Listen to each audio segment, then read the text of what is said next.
السلام عليكم ورحمة الله وبركاته. اهلا وسهلا بكم في فيديو جديد من مطبخ ام عبد الله.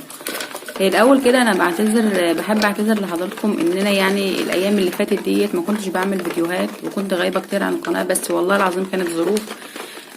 والحمد لله يعني الحمد لله الواحد بقى كويس ودلوقتي بقى هنرجع للقناة بتاعتنا وهنعمل فيديوهاتنا وهنكمل مع بعض. الفيديو بتاعنا النهاردة مش طبخ ولا حاجة، هو فيديو عن تربية السمان. وعايزه اقولك لو هو بيتكلم عن ايه، لو السمان بتاعك قطع بيض، يعني لو كان بيض زي بتاع كده ما شاء الله كان كويس قوي وبعد كده قطع بيض مره واحده، فهنشوف اقولك ايه الاسباب وايه الحاجات اللي خلت السمان يقطع بيض، وايه برضو الحاجات اللي تخلي السمان يرجع يبيض تاني من جديد.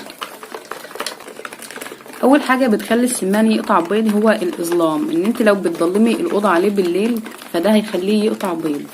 فمن اهم الامور ان السمان يبيض ويبيض معاك كويس ويبيض بكثره، ان الاوضه بتاعته او الغرفه او المكان اللي بيتربى فيه لازم تكون منوره بالليل، حتى لو اضاءه خفيفه. ما ينفعش ان احنا نضلم عليه الاوضه، لان السمان ما ينفعش يعيش في الضلمه. تاني سبب من اسباب قطع البيض عن السمان وهو البرد. احنا دلوقتي في ايام الشتاء والبرد شديد جدا جدا، فلازم تقفلي الاوضه بتاعتك او المكان بتاع اللي انت مربيه فيه السمان كويس قوي قوي قوي. مع التهويه طبعا، يعني التهويه بتكون بالنهار، تفتحي الشباك كده من غير تيار هواء مباشر عليه عشان ما ياخدش برد، وبتطلعي بالليل او المغرب او بعد العشاء كده بتقفلي عليه، بتقفلي كويس قوي قوي قوي قوي، علشان البرد الشديد بيكون سبب من اسباب قطع السمان للبيض. تالت سبب وهو الجوع، ان انت لو سبت السمان بتاعك يجوع فترة طويلة هيكون ده برضه هيخليه يقطع بيض. فالسمان بتاعنا له كمية معينة من العلف بتديها له في اليوم، يعني بتدي للسمانة مقدار 35 جرام على حسب على مدار اليوم كله. فبتحسبيها بقى وتشوفي عندك سمان قد ايه، وبتقسمي كمية العلف بتاعته، ما بتحطهاش مرة واحدة، لان لو حطيتها مرة واحدة هياكلها وبعد كده هيقعد فترة طويلة بيجوع. فانا بقسم العلف بتاعي، بحط له فترة كمية الصبح وكمية بالليل، فبكده بيكون قدامه علف الصبح وقدامه علف بالليل فما بيجوعش. فبعد كده بقى ايه ما بيقطعش عن البيض. لكن الايام اللي فاتت دي انا كان عندي ظروف، فكان ولاده هم اللي بيطلعوا يعلفهم، فطبعا كانوا بيعملوا مرة واحدة فكان السمان بيجوع، فده من الاسباب اللي خلت السمان بتاعي يقطع بيض. الحاجة اللي بعد كده وهي برضو العطش، السمان لو عطش منك هيقطع برضو بيض.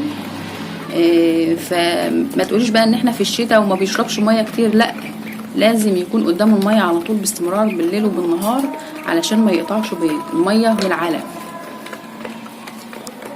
لانه هياكل وهيروح يشرب ميه، هياكل وهيروح يبلع بالميه. الحاجه اللي بعد كده وهي تغيير العلف، ان انت بتعلفيه مثلا في البدايه بنعلف السمان بتاعنا نباتي، وبعد كده لما يبيض بتيجي تقطعي العلف مره واحده وتعلفيه مثلا بياض، فده طبعا مش هينفع. فلما بتيجي تقطعي العلف وبتعلفيه بياض لازم يكون بالتدريج مش مره واحده علشان ما يقطعش بيض منك مره واحده. ولو غيرت العلف من البادي او البياض لدشه او عيش او ذره، او ما الدشه هي الذره، او اعلاف تانية من البيت، ده طبعا هيخليه يقطع بيض، هيقلل من البيض لكن مش هيقطع خالص. اما لو قطعتي العلف بتاعك من البادي للبياض ومره واحده وضلمتي وجوعتيه وعطشتيه، ده طبعا هيقطع خالص ومش هتشوفي منه بيض خالص بعد كده.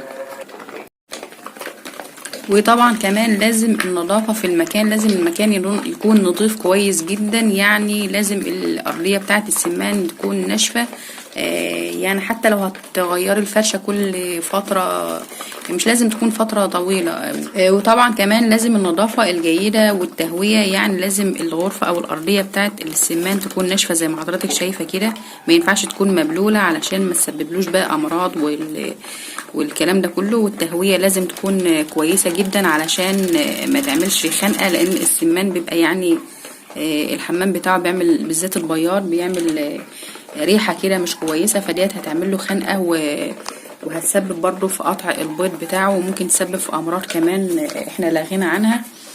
فطبعا النظافة والتهوية الجيدة من الاسباب اللي بتخلي السمان في صحة جيدة وبتخليه يبيض بكثرة وبيبيض باستمرار. وزي ما انتم شايفين كده السمان بتاعنا اهو ما شاء الله يعني بياكل وبصحة جيدة. وكان الايام اللي فاتت دي كان قطع شوية الظروف، بس الحمد لله رجع امبارح يعني لقيته باض ما شاء الله، رجع يبيض تاني زي ما كان. وطبعا لازم بنحط قدامه اللي هو انا بحط له جير مطفي او بودرة بلاط اللي هو عنصر الكالسيوم، لازم يكون قدامه على طول علشان البيضة بتاعتنا تنزل القشرة بتاعتها يعني صلبة ما تبقاش برشت. فبتحط له البودرة البلاط او الجير المطفي. انا بحط جير مطفي لازم يكون قدامه على طول علشان البيضة بتاعتنا تنزل كويس. وده السمان بتاعنا اهو ما شاء الله بياكل وجميل جدا اهو.